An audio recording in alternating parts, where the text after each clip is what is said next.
Marquez, the first person. Yes, I'd like to invite, excuse me, I'd like to invite Mr. Brad Barnum to the podium.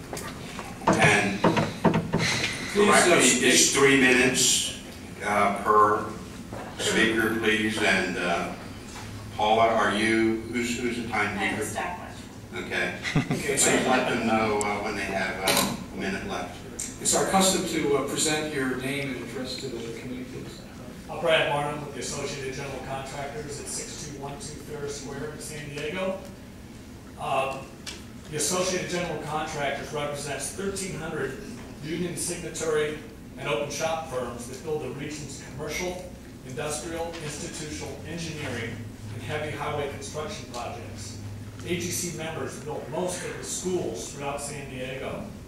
10% of AGC's members in the county are union signatory, while 90% are not union signatory.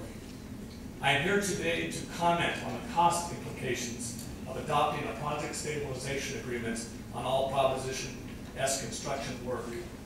The AGC Board of Directors, which includes 19 contractors and subcontractors that perform labor on the job site, has 9 members that are signatory to union agreements and 10 members that are not signatory.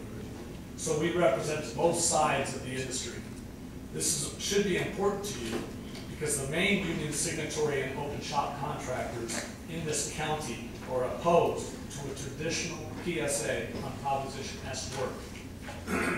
AGC's board has asked me to convey to you that if the Prop S PSA is similar to other PSAs in the state, it will result in fewer bids for Prop S work at both the general contractor level and subcontractor level. The saturation of union contractors in this market is so light that reduction in bids will result in a 20 to 30% increase in costs for the construction of Prop S projects. Other areas in which a traditional PSA has been adopted have had a 60 to 70 saturation rate of union signatory contractors in the market, as compared to 10% here in San Diego. We believe that the ICOC has the obligation to investigate the issues we are bringing forward. The notion that the ICOC should stay out of commenting on an action in which AGC, which is the main construction industry association in San Diego, is providing a warning that an improperly drafted PSA will cost the district millions of dollars because of fewer bidders on projects is justification for the ICOC to conduct a detailed investigation and to conduct it now before a single tax dollar is lost. We suggest that the ICOC ask for testimony from union and open shop contractors and subcontractors, from facilities and engineering personnel from other districts, from Admiral Lou Smith, who was responsible for running Prop MM program, and he's responsible for the construction system that is currently in place here in the school district. No one to date has formally asked any of these groups or individuals why the PSA may be a problem or may be an opportunity, as the unions indicate. But remember, your responsibility is to focus on the costs and not the social engineering that may result from this PSA. Finally, Proposition 39 tasks you with the responsibility to inform the public concerning the expenditure of bond revenues.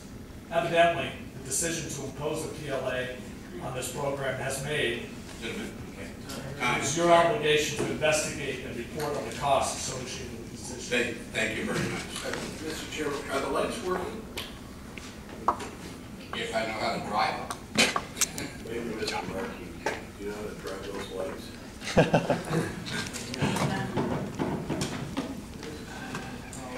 Ms. Ross, if you could speak, because I didn't hear you when you got to the one anymore. Okay. Excuse me, is there a possibility that I could speak before I have to leave to pick my daughter from daycare?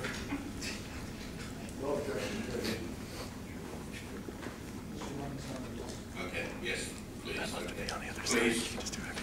You know, just a couple quick comments. My name is Tom Lemon, and I'm the business manager of the San Diego Building and Construction Trades Council, representing 35,000 union construction workers.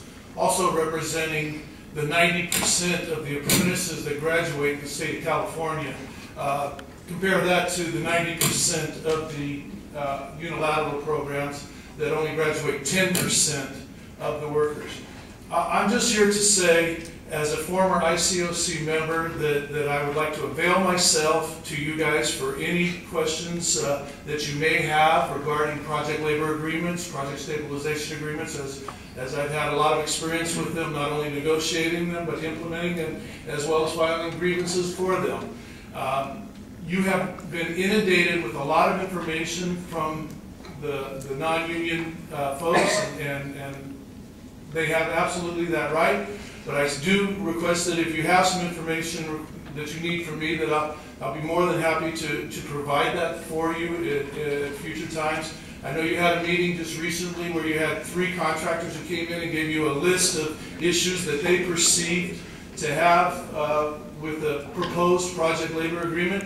Well, there's not a project labor agreement at this point. It's in negotiations. It has not been fully negotiated out, and it's difficult to say what it will look like once it's completed. So I just want to offer you the opportunity to reach out, and I'll provide my card to the clerk and avail myself to you. Thank you very much. Thank you. And thank you for your service on MM also.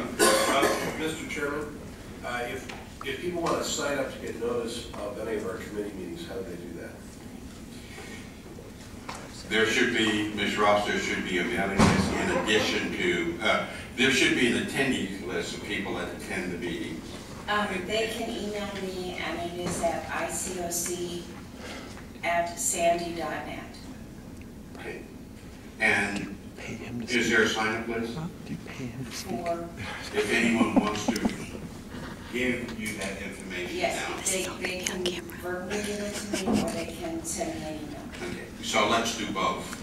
Let's have both. Ms. Fenton? Okay, I'd like to invite Mr. Rick Anderson to the podium.